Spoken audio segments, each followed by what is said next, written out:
Diplômée en sciences économiques à l'université Cheikh Anta Diop de Dakar, avec plus de 25 ans d'expérience en stratégie d'entreprise, levée de fonds, développement de projets d'infrastructure et d'énergie, Binta Fall est également une figure clé de l'entrepreneuriat féminin en Afrique.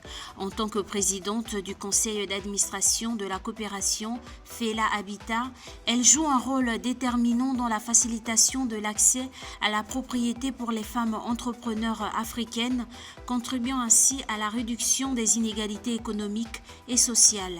Binta Fall nous détaille son parcours et ses actions dans cette nouvelle édition de Femina.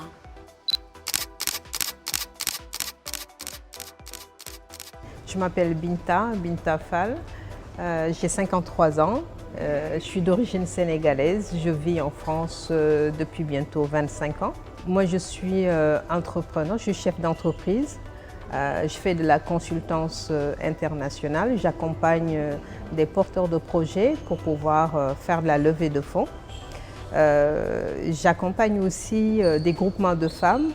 Je suis présidente du conseil d'administration d'une organisation qui fait la promotion de l'habitat féminin. C'est une coopérative d'habitat essentiellement destinée aux femmes leaders et entrepreneurs africaines.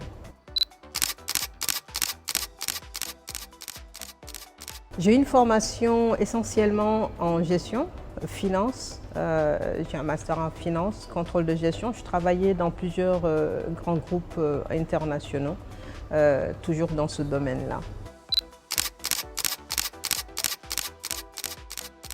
Alors, la vie professionnelle, j'ai toujours su allier les deux, à mon avis.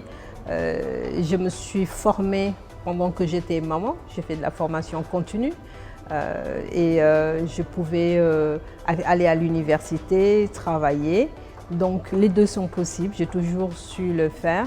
Et aujourd'hui, comme mes filles sont grandes, donc je peux me permettre d'avoir la liberté de voyager un peu plus souvent. Aujourd'hui, je fais de la consultance. Donc, je représente Tradic Corporation en Afrique.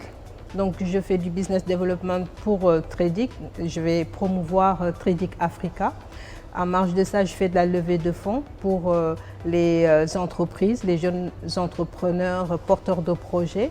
J'évolue aussi dans la FinTech et j'accompagne un groupement de femmes dans la mise en place d'une coopérative d'habitat destinée aux femmes.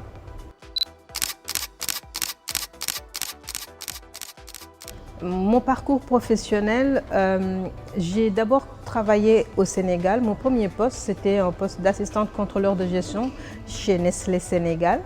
Et puis, je suis arrivée en France, je me suis mariée. J'ai travaillé avec le père de mes enfants, mon ex-mari, dans l'assurance. On a mis en place un cabinet de conseil en assurance. Donc, j'ai fait de la gestion de patrimoine. Par la suite, j'ai repris mes activités en audit et contrôle de gestion. Donc, j'ai travaillé chez Nestlé en France. J'ai travaillé aussi chez Zodiac Aerospace. J'ai travaillé SKF et puis aussi dans la pharma avec M2I Life Science. En tant que femme, on peut avoir des difficultés pour accéder, généralement d'ailleurs aux fonds, à certains secteurs qui sont plutôt réservés aux hommes. Mais je pense qu'il y a une possibilité toujours de pouvoir pousser le plafond de verre et il faut avoir de l'ambition pour ça, ne pas avoir peur. Les clés de la réussite professionnelle, je pense qu'il n'y a pas de secret, il faut travailler, il faut en vouloir, il faut avoir de la niaque, il faut avoir de l'ambition, il faut se battre, il faut se faire sa place. Il faut que les femmes prennent conscience de leur pouvoir. Elles ont plus de pouvoir qu'elles ne pensent. On se cache tout le temps derrière le côté oppression, qu'on est des opprimés ou autres. Il ne faut pas avoir peur.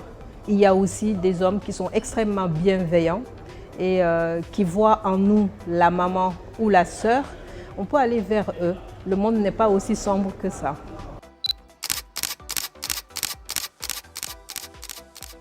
Un des sujets qui me tient le plus à cœur, c'est l'habitat féminin. Pourquoi parler de l'habitat? Quand il y a des drames familiaux, un divorce, un décès, la plupart du temps, les femmes retournent habiter chez les parents.